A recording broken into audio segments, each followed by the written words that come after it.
자, 이 정권이 총체적인 그야말로 완전 막장의 지금 냄새를 풍기고 있습니다.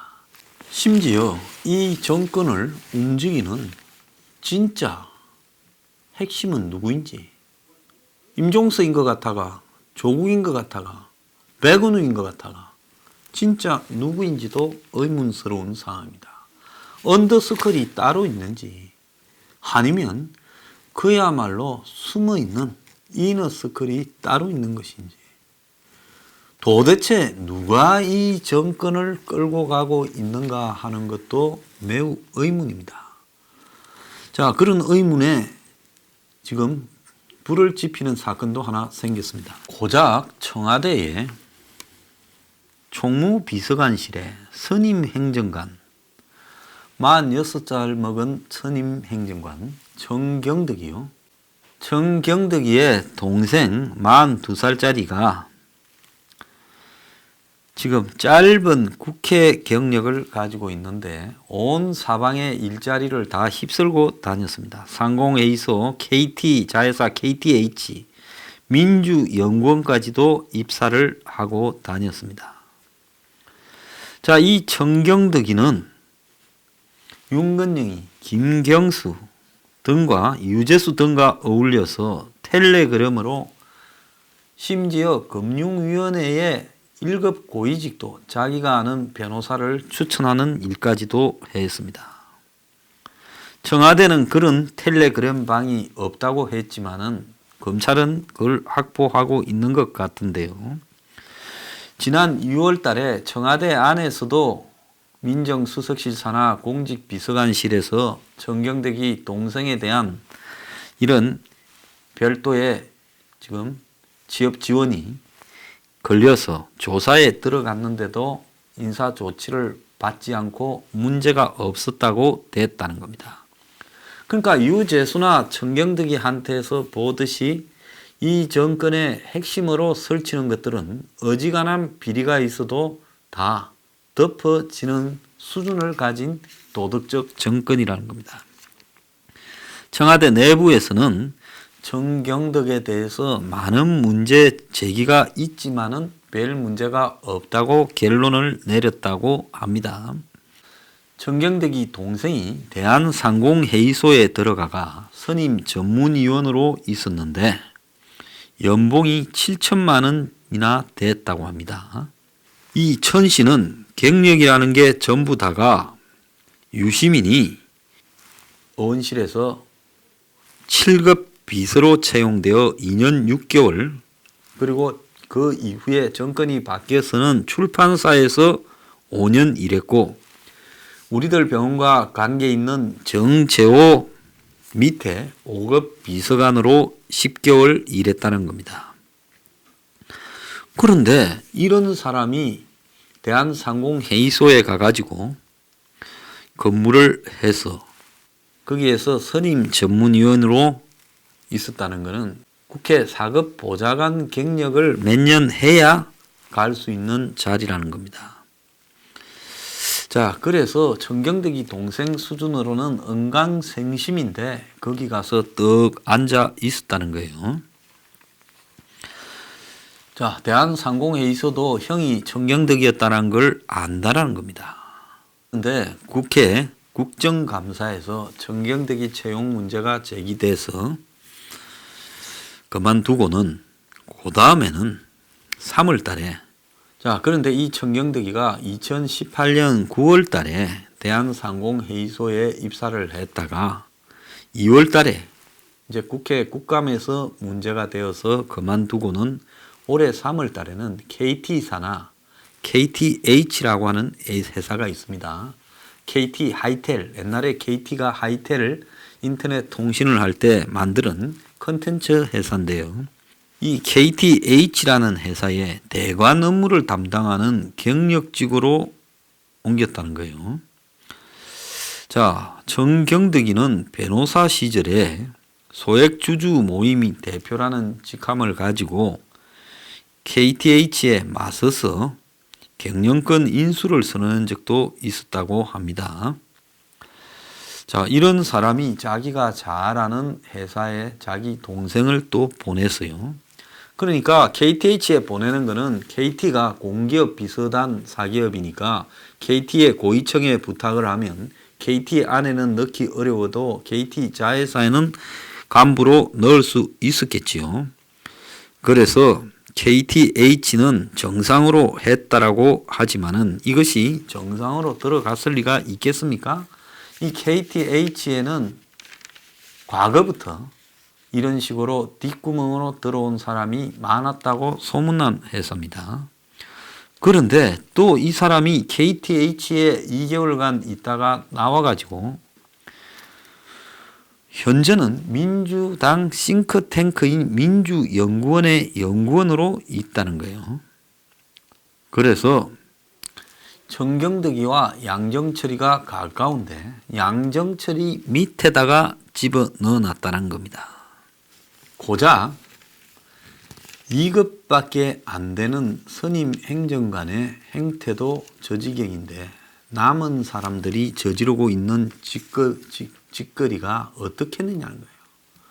그래서 가만히 보면 지금 드러나 있는 국회의원들이나 장관들 이런 것들은 다 허세고 실질적으로 중요한 인물들은 저 청경덕이나 유재수나 백원우나 이런 사람들이 다 정리하고 있는 거 아니냐. 또 그들의 비리가 드러나도 다 무마되고 있는 게 아니냐는 게 현재 문 정권의 핵심적인 문제라고 보고 있습니다.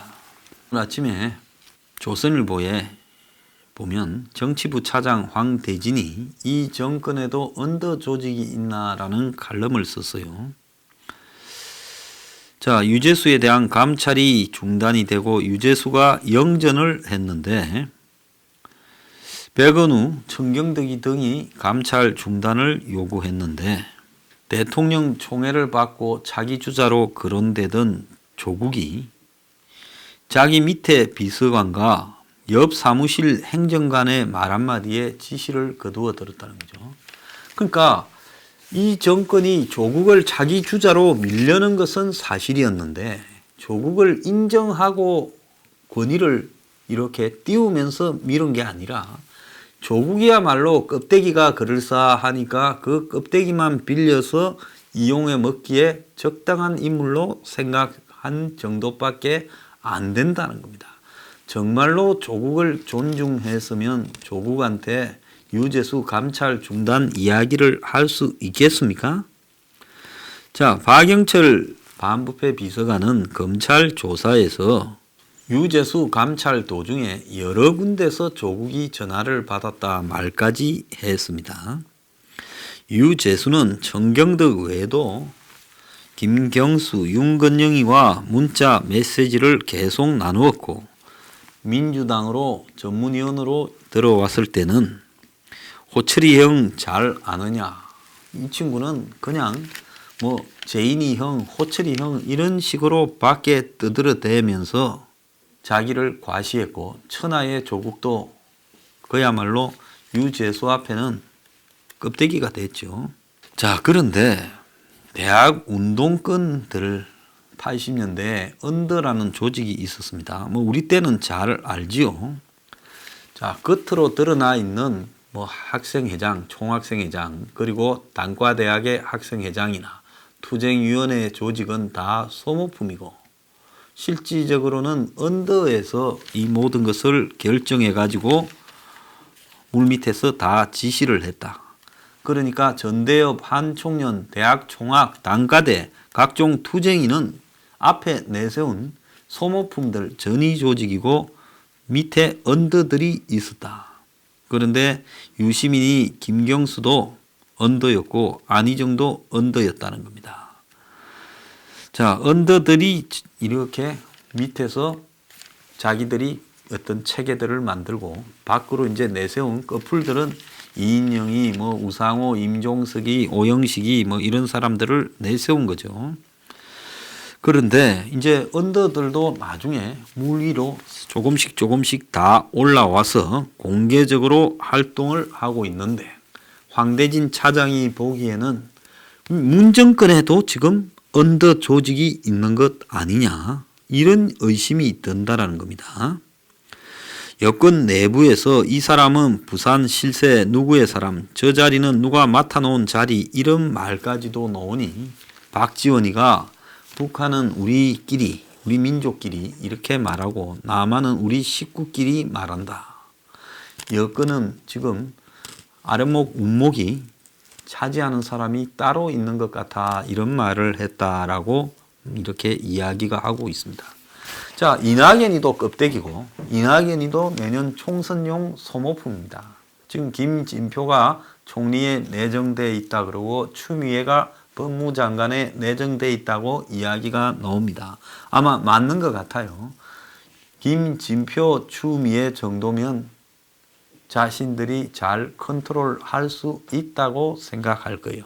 한국당에서 왔던 진념이도 그런데지만은 절대 안 시키죠. 왜? 믿을 수가 없으니까 안 시킬 겁니다. 오직 하면 일본의 외무상이 강경화를 그야말로 장식품이라고 했다, 이러겠습니까?